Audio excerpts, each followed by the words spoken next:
ang mga kwento ng pag-ibig, kwento ng buhay at kwento ng pag-asa dito sa Barangay Love Stories. Love Stories.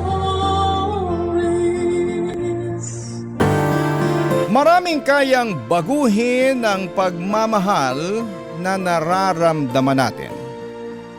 Minsan ay kailangan pa nating magsakripisyo. Ikaw kabarangay, handa ka bang kalimutan ang sarili mo para sa taong mahal mo? Dear Papa Dudut, ang pag-aasawa daw ay dapat na pinag-iisipang mabuti.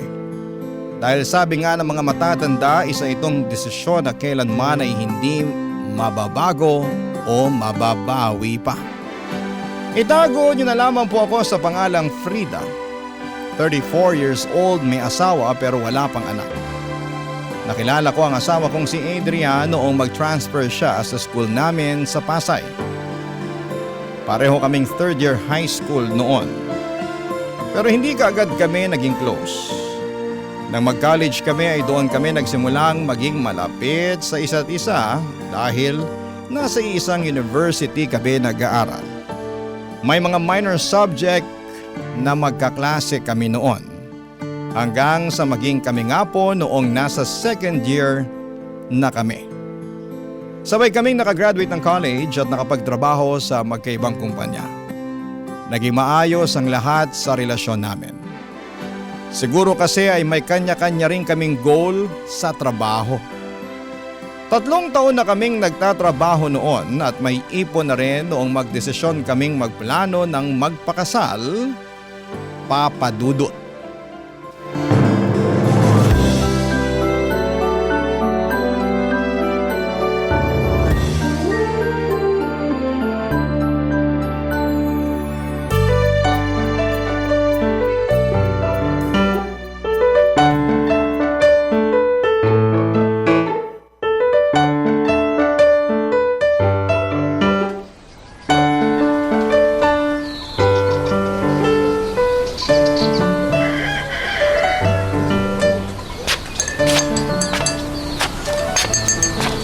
Mahal, ito na kape mo. Yan, sakto.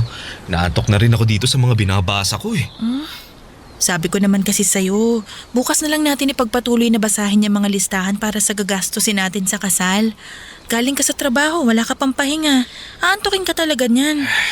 May trabaho pa kasi ako bukas, tsaka baka mag-overtime kami. Kaya mas may oras ako ngayon na basahin ang mga to.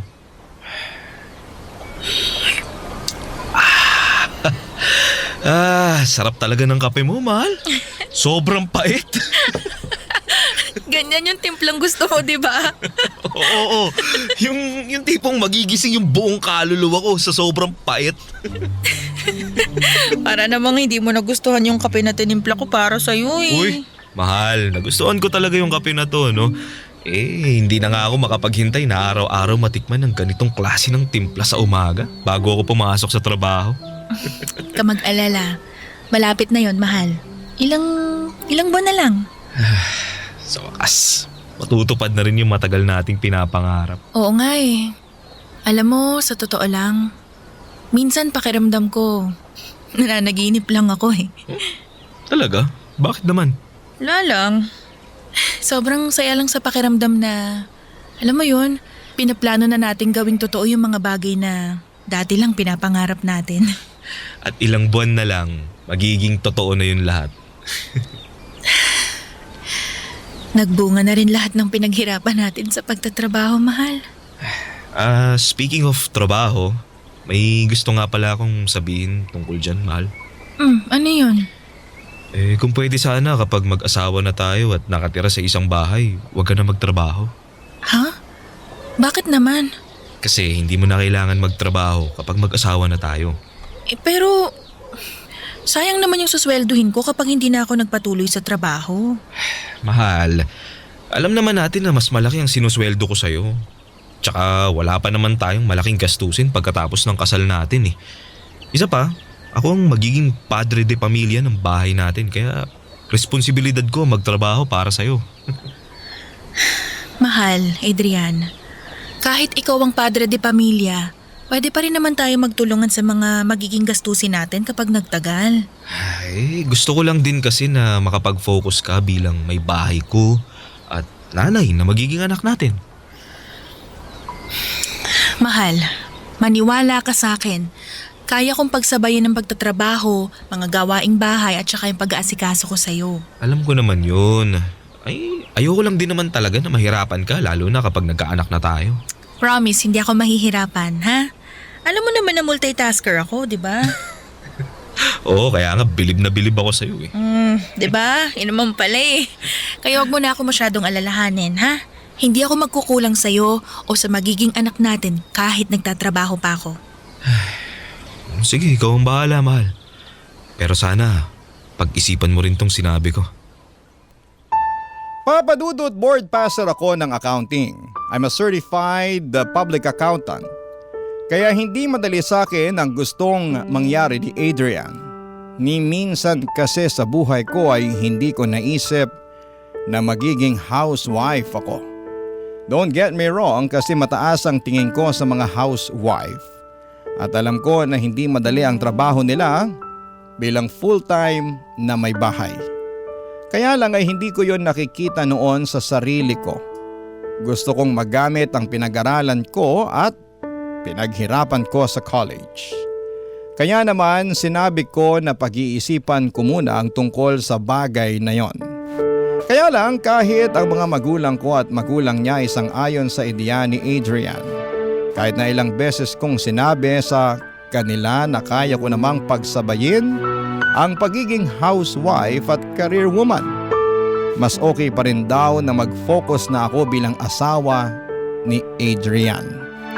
Maswerteng araw ako kasi hindi lahat ng babae ay may ganitong pagkakataon. Kaya naman sa huli ay pinagbigyan ko ang kagustuhan nilang mag-resign ako sa trabaho, Papa Dudut.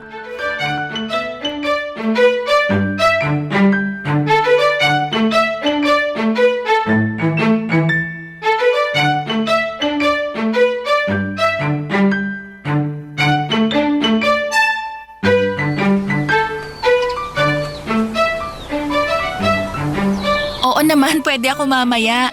Sure ka? Oo nga, anong oras ba? After lunch, doon na lang tayo mag-meet sa coffee shop na malapit sa main entrance ng mall mamaya. Sige, ang tagal ko na rin hindi nakakapag-shopping eh. Sakto, sabay tayong mamili ng mga damit mamaya. Mas alam mo pa naman kung anong mga dress ang bagay sa akin. Hindi ka kasi marunong tumingin ng kulay na bagay sa kutis mo eh. Kaya nga namiss talaga kitang kasama na mag-shopping eh. Pasensya na ha, naging busy lang din ako dito sa bahay.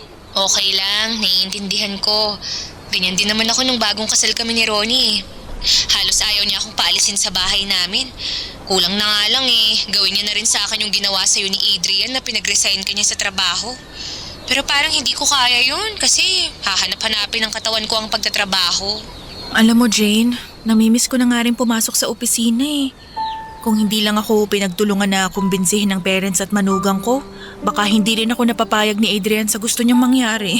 Kaya nga sobrang bilib ako sa'yo eh. Kasi nagawa mong bitawan ng trabaho mo para sa asawa mo. Ay, Frida, ibababa ko lang muna tong tawag kasi kailangan kong ayusin yung ipapalaundry ko ng mga damit namin. Basta mamaya samahan mo akong mag-shopping. Sige, kita na lang tayo mamaya. Bye Jane!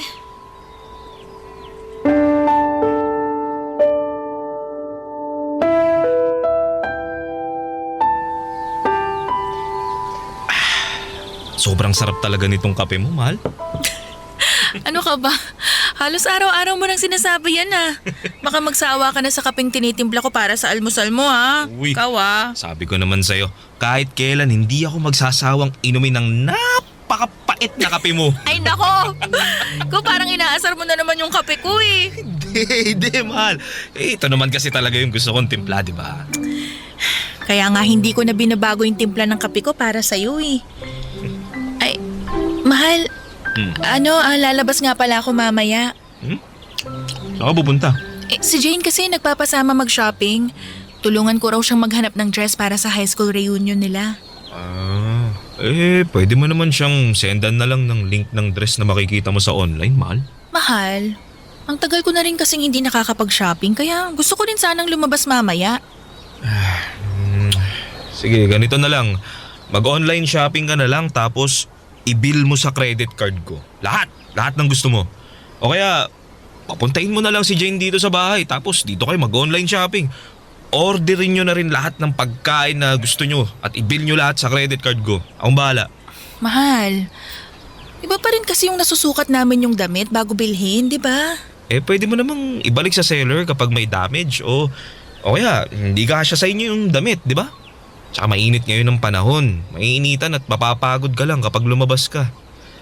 Mabuti pa i-chat mo na lang si Jane. Papuntahin mo siya dito para dito na kayo mag-food trip tsaka sabay kayo makapag-online shopping.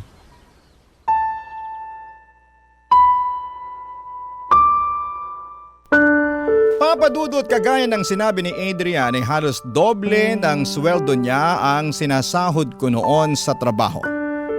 May mga sideline pa siya kaya naman malaki talaga ang kinikita niya. At kahit na hindi ako magtrabaho ay hindi kami nagigipit sa mga gastusin sa bahay. Pareho din kaming hindi maluho kaya wala kaming masyadong pinagkakagastusan. Naisip ko rin noon na siguro nga ay tama ang mga magulang ko na maswerte ako na isang Adrian ang napangasawa ko. Kasi may mga kilala at kaibigan ako na hinihiling nila na sana ay kagaya ko. Pwede rin silang mag-focus na lamang bilang ilaw ng tahanan. Bagay na ibibigay sa akin ni Adrian ng mga panahong yon, Papadudot. Barangay Love Stories. Barangay Love Stories. Papadudot, aminin ko na nung una ay nag-enjoy ako sa setup namin ng asawa kong si Adrian. Sabi nga ng iba ay pangarap daw yon ng ibang babae. Yung makapag-focus lamang sa mga gawaing bahay sa asawa nila o kaya ay sa mga anak. Habang tumatagal naman ay nagagamay ko na maglinis ng bahay. Hindi po malakas kumain ang asawa ko at madalas nasa hapunan ko na lamang siya pinagluluto. Kaya naman may routine lang talaga ako noon sa bahay namin. Gigising ng maaga para ipaghanda ng almusal ang asawa ko. Pag-alis naman niya ay maglilinis ako ng bahay, magpapahinga at ipaghahanda ng hapunan si Adrian. Mag-grocery kapag weekend at minsan naman ay magde-date kami ni Adrian sa labas. Maliban na lang kung tambak ang mga labahin ko. Ganon lang ang routine ng buhay ko noon. Kapag gusto kong mamasyal, kumain sa labas, o mag-shopping kasama ang mga kaibigan ko ay sinasabihan niya na lamang ako na mag-online shopping o magpa-deliver ng pagkain gamit ang credit card niya. Kaya naman nang tumagal, nagsimula na akong mainip, lalo at ayaw niya rin na masyado akong lumalabas ng bahay. Iniisip ko na lang noon na sana ay madagdagan na kami sa bahay para kahit papaano ay magbago naman ang takbo ng buhay ko, Papadudot.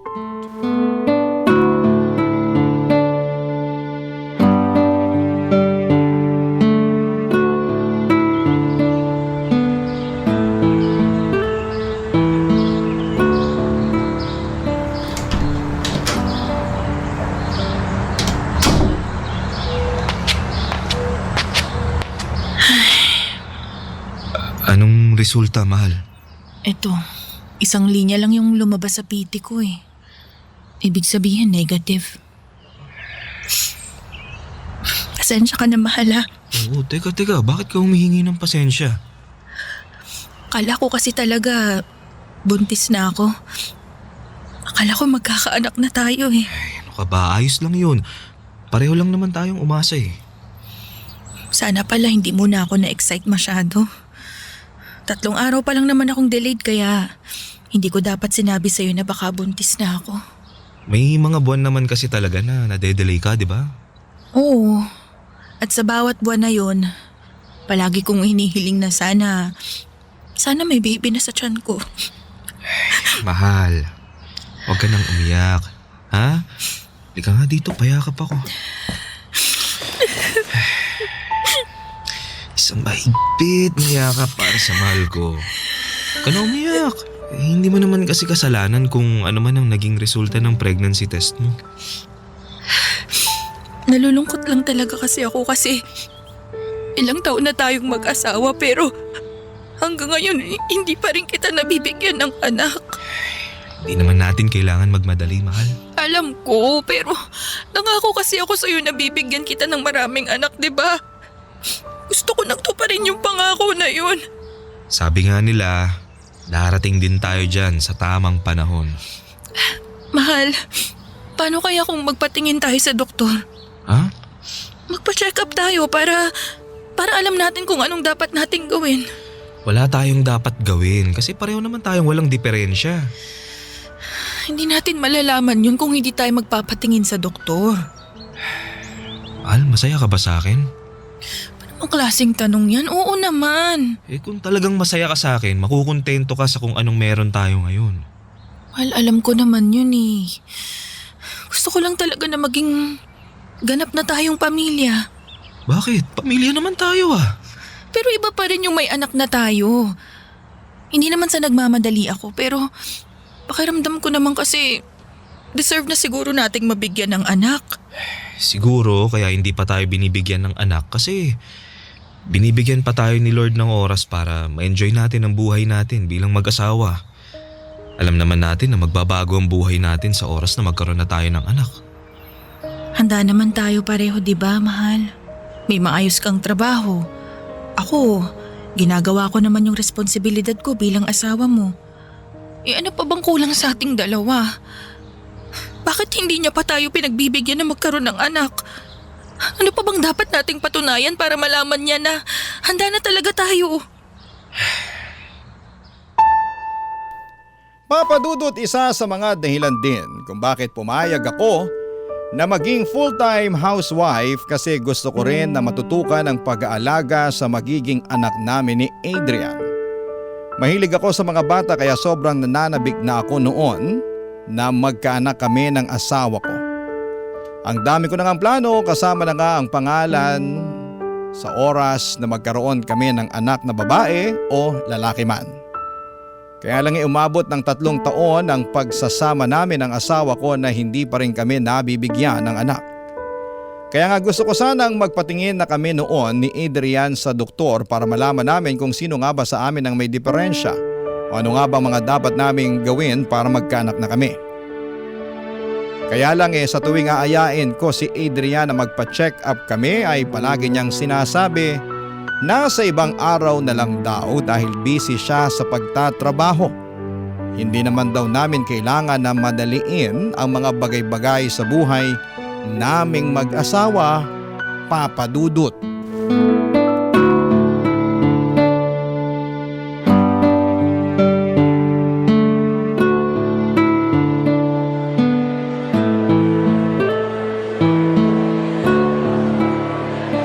Ay, Jane, ito, bagay itong dress sa anak mo.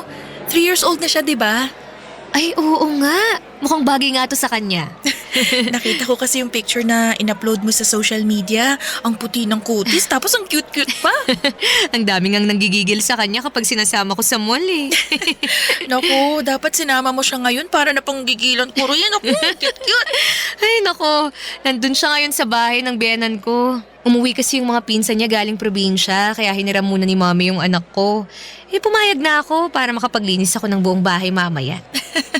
Nahihirapan ka ba maglinis kapag nandyan yung anak mo? Medyo. Kasi malikot na rin siya ngayon. Wala pa naman si mami sa bahay kaya ako lang mag-isa ang nag-aasikaso sa kanya. Pero alam mo, kahit nakakapagod yung mga gawaing bahay, kapag naririnig ko yung tawa ng anak ko, nawawala ka agad yung pagod ko. Yan nga rin yung kwento ng mga pinsan ko na may anak na eh. Nakakawala raw talaga ng pagod yung tawa at ngiti ng mga anak nila. Sobrang totoo yun, Frida.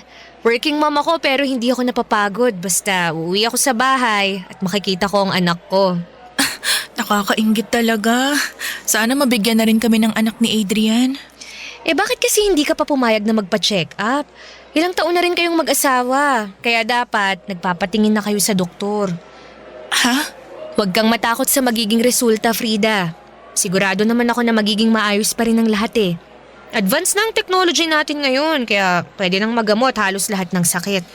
Anong sinasabi mo, Jane? Hindi ako natatakot magpa-check up. Ha? Bakit ang sabi ni Adrian? Ayaw mo raw na magpatingin kayo sa doktor. Ano? Kailan niya naman sinabi yan? Nung isang linggo lang. Nakita kasi namin siya ng asawa ko sa isang restaurant. Kakatapos lang yata ng client meeting niya noon kaya nakapagkwentuhan kami saglit. Ayun, kinumusta lang namin siya tsaka yung tungkol dun sa nakwento mo sa akin na negative result ng PT mo.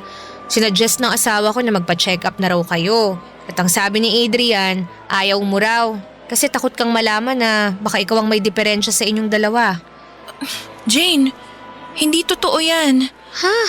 Kasi sa tuwing aayain ko siya magpa-check up, palagi niyang sinasabi na busy siya o hindi naman daw namin kailangan yung mga ganun. Bakit iba yung sinabi niya sa amin? Hindi ko alam, Jane. Alam mo, sa totoo lang, matagal ko na nga rin gustong malaman kung ano bang dapat naming gawin para makabuo na kami ng baby eh. Ang tagal ko na rin kasing gustong magkaanak eh. Hinihintay ko na lang talaga yung palaging sinasabi ni Adrian na mangyayari din yun sa tamang panahon. Excited na rin ako na maging mommy ka, Frida. Pero sigurado naman ako na hindi magtatagal. Ibibigay rin yun ni Lord sa inyo. Sana nga, Jane. Sana. Papa Dudut, marami kaming pagkakaiba ni Adrian na nalaman lang namin noong nagsasama na kami bilang mag-asawa. Isa na nga doon yung hindi siya mahilig sa mga bata. Dahil solong anak siya ng mga magulang niya. Sanay siyang nakafocus lamang sa kanyang atensyon ng mga tao. Kaya siguro gusto niya na palagi lamang akong nasa bahay para walang ibang umagaw ng atensyon ko mula sa kanya. May parte sa akin na pakiramdam ko ay natutuwa siya na hanggang sa mga oras na yon ay wala pa rin kaming anak. Kapag kasi sinasabi ko sa kanya na nananabik na akong magka-baby kami, sinasabi niya na ayos lang na huwag. Kasi mas makakapag-focus daw kami sa isa't isa at iba pang mga bagay na gusto naming gawin noon, Papa Dudut. Barangay Love Stories. Barangay Love Stories. Papa Dudut, may kanya-kanya tayong paniniwala tungkol sa isang pamilya. At ang paniniwala ko noon ay hindi matatawag na pamilya ang nakatira sa isang bahay kung walang anak na kasama ang mag-asawang nagsasama doon. Kaya naman pakiramdam ko ay may malaking puwang at kulang sa buhay namin ni Adrian. Nainis pa ako kasi parang pinapalabas pa ni Adrian sa ibang tao na ako ang may diferensya sa aming dalawa. O ako yung umiiwas na magkaanak kaming mag-asawa. Ako nga yung matagal nang nananabik na mabuntis. Madelay lang ng isang araw ang period ko ay nagpapapiti na kaagad ako. At aaminin ko na naiiyak ako sa kalungkutan kapag one line o negative ang resulta na nakukuha ko. Iniisip ko na lamang na hindi pa yon talaga ang oras para maging magulang kami ni Adrian, Papa Dudut.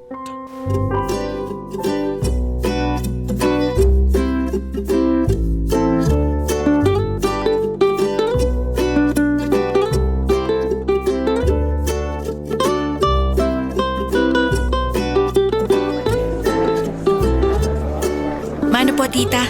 Kaawaan ka ng Diyos, Frida. Nasan pala si Adrian? Nagpa-park lang po siya dun sa labas. Medyo marami po yatang nakapark na sasakyan dun eh. Kaya pinauna niya na akong pumasok dito sa loob ng bahay. Ay, oo. Marami kasing bisita ang lola niya, kaya marami talagang sasakyan sa labas. Pero mabuti naman at nakapunta kayo dito sa 90th birthday ng lola niya. Nako tita, nangako po kasi kami nung nakaraang Pasko na hindi kami mawawala sa celebration na to. Baka po magtampo si Lola kapag hindi kami nakapunta eh. Nako, siguradong magtatampo talaga yon. Hi, tita. Ay, nandito na po pala si Adrian. Mano po? Kaawaan ka ng Diyos. Nahirapan ka raw mag-park, sabi ni Frida. Medyo nga po eh. Ang laki po kasi nung sasakyan na nasa labas. Sasakyan yun ng mga pinsan mo. Alam mo naman na ang iba sa kanila galing abroad at may pamilya na rin. Kaya malalaki ang mga sasakyan nila kasi marami silang bitbit na mga bata. Nako, nakakatuwa nga po kasi ang daming mga batang sumasalubong sa akin sa may garahe pa lang eh. Oo nga tita, ang dami pong mga bata ngayon dito sa bahay ni Lola. Ay nako, mas marami pa kaninang umaga. Maaga lang din umalis yung ibang mga pinsan mo kaya ayan, nabawasan na yung mga bisita na nandyan sa labas. Eh, kayong dalawa ba? Kailan kayo magdadala ng mga bata dito sa bahay, ha? Ay, matagal-tagal pa po yun tita. Bakit naman matagal pa? Ilang taon na kayo mag-asawa nitong si Frida. Di rin naman po kasi kami nagmamadali ni Frida. Di ba, Mahal? Oo. Yung ganyang daming taon ng pagsasama nyo, dapat nakakaisa o 2 anak na kayo ni Adrian, di ba? Hindi na rin kayo bumabatang 2. Tita, ayaw lang po naming madaliin ni Adrian yung mga bagay-bagay. Lalo na yung mga tungkol sa pagkakaroon ng anak. Nasa tamang edad naman na kayo at maayos na rin ang buhay nyo. Panahon na rin siguro para tutukan nyo ang bagong yugto ng buhay nyo bilang mag-asawa. Eh halos lahat na yata ng pinsan mo may mga anak na rin, Adrian. Ay, tita, hindi rin naman po kasi kami mahilig sumabay sa uso. Tsaka, masaya naman po kami ni Frida kahit 2 lang kami sa bahay. Lalo na yung asawa ko. Eh, sobrang ini-spoil ko talaga tong asawa ko, tita. Lahat ng mga pagkain na gusto niya, binibili ko para sa kanya. Palagi ko rin sinasabi na mag-online shopping siya gamit yung credit card ko para hindi na siya mainitan sa labas ng bahay. Eh, ayoko kasi talaga na napapagod yung asawa ko eh. Kaya nga palagi kong sinasabi na gamitin niya lang yung credit card ko sa kung ano mang gusto niya na bilhin para sa sarili niya. Ang gusto ko kasi, ma-enjoy niya yung buhay niya habang wala pa kaming anak. Ay napakaswerte mo pala talaga dito sa pamangkin ko, ano Frida? Hindi mo na kailangan magpakapagod sa trabaho pero mabibili mo pa rin lahat ng gusto mo. Oo nga po, tita. Maswerte nga po talaga ako dito kay Adrian. Papadudot, bago ako mag-asawa, madalas akong lumalabas ng bahay hindi lang para magtrabaho, kung hindi para manood ng sine, mag-shopping o tumambay sa coffee shop. Isa yon sa naging malaking adjustment para sa sarili ko, ang maging taong bahay. Sinunod ko ang kahilingan ni Adrian kaya naiinis ako kapag iba ang pagkakakwento niya sa mga kaibigan o kamag-anak namin. Na para bang choice ko talaga ang maging full-time housewife kahit ang totoo, sobrang laki ng panghihinayang ko kasi hindi ko magamit sa buhay ko ang pinaghirapan ko noon sa kolehiyo. Kung hindi lang dahil sa hiling ni Adrian, hindi ko po isasakripisyo ang mga yon. Nahihiya din ako kapag pinamumukha niya na super nag-i-enjoy ako sa buhay ko sa loob ng bahay at bilang misis niya. Mahal ko ang asawa ko. Pero syempre mahal ko rin naman ang sarili ko, Papa Dudut.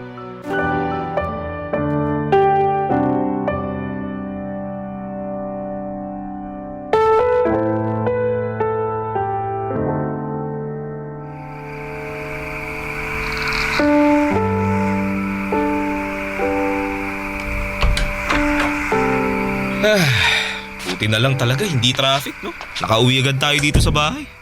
Oo nga eh. Mabuti na lang hindi ka rin masyadong napagod mag-drive. Makaupo nga muna dun sa sofa. Akin na yung sapatos mo. Ilalagay ko na sa lalagyan kasi baka kung saan na naman mapunta. Sige. Eto, salamat mahal. Yung damit na huhubarin mo dun mo sa laundry basket ilagay ah. Baka kung saan mo na naman ikalat. Siyempre naman, saan ko pa ba ilalagay ito? Madalas kasi nakikita ko na lang yung mga damit mo na nandyan sa sofa o kaya nasa ibabaw ng upuan sa kusina. May laundry basket naman tayo mahal pero hindi mo dun dinidiretso ng lagay ang mga hinuhubad mong damit. Sorry na. Nawawala lang din sa isip ko na ilagay yun sa laundry basket. Alam mo naman, minsan pagod ako sa trabaho. At madalas pagod din naman ako sa mga gawain dito sa bahay. Teka mahal, may problema ba tayo? Hindi ko alam sa'yo. Meron ba tayong dapat na maging problema? Mahal, hindi ako manghuhula Sabihin mo na sa akin kung ano pinuputok ng butsi mo ngayon. Naiinis lang kasi ako, Adrian. Saan nga? Sabihin mo na kasi sa akin. Sa mga sinabi mo dun sa birthday celebration ng lola mo. Ano? Alin dun? Lahat! Yung pagkukwento mo sa mga kamag-anak mo na parang wala na akong ibang ginawa dito sa bahay kung hindi magpakasarap at magpakasaya lang. Bakit? Nabibigay ko naman lahat ng pangangailangan mo, di ba? Nagagawa at nabibili mo lahat ng gusto mo kahit nandito ka lang. Oo nga, pero hindi ko naman ginusto lahat ng to. Sinusunod ko lang lahat ng gusto mo na gawin ko, Adrian. O bakit? Ano ba sinasabi mo, Frida? Adrian, baka nakakalimutan mo. Hindi ako yung nagdesisyon na huminto sa pagtatrabaho para lang maging housewife mo. Ikaw ang may gusto nun, pinagbigyan lang kita. Pero masaya ka naman dito sa bahay kahit wala kang trabaho, di ba? Oo nga, Adrian, pero hindi ko naman desisyon yun. Kung makapagkwento ka sa mga kamag-anak mo kanina, parang ginusto kong mag-resign sa trabaho para maging taong bahay lang ah. Parang wala akong ibang ginawa sa bahay na to kung hindi tumanggap ng perang pinagpapaguran mo sa trabaho. Adrian, napapagod din ako dito sa bahay. Alam ko naman yun. Sorry kung iba na pala yung naging dating sa'yo ng mga sinabi ko sa kanila kanina. Iba talaga. Kasi ang totoo, ikaw din naman yung nagsabi sa akin na mag-online shopping lang ako kahit gusto kong lumabas ng bahay, di ba? Ayaw mong lumalabas ako ng bahay kasama ng mga kaibigan ko, tapos ayaw mo rin ako magtrabaho. Minsan nga pakiramdam ko bilanggo na ako sa bahay na to eh. Kasi nawawala na ako ng karapatan na magdesisyon para sa sarili ko.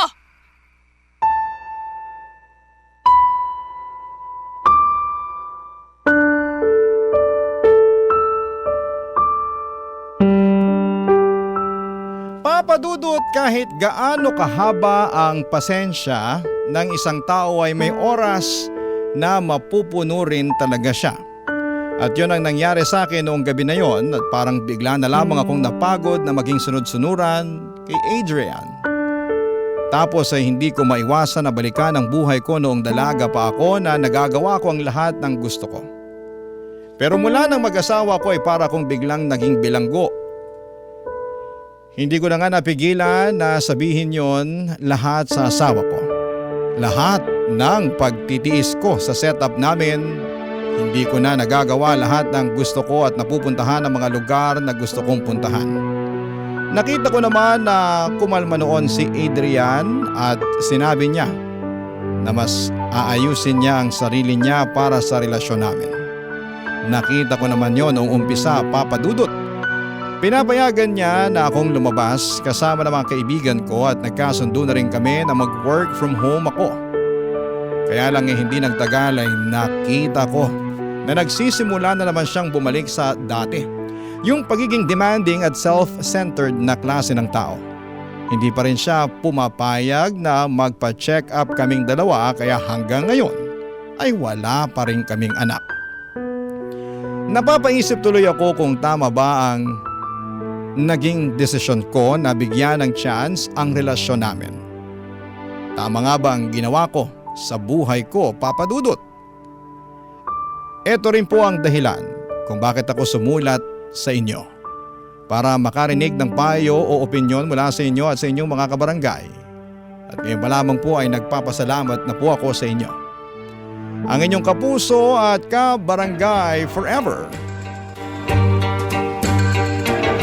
Frida. Nalilito pa rin sa live ang ating kabarangay. Ano kaya ang maipapayo mo sa kanya? Ibahagi mo yan sa ating comment section para mabasa rin niya.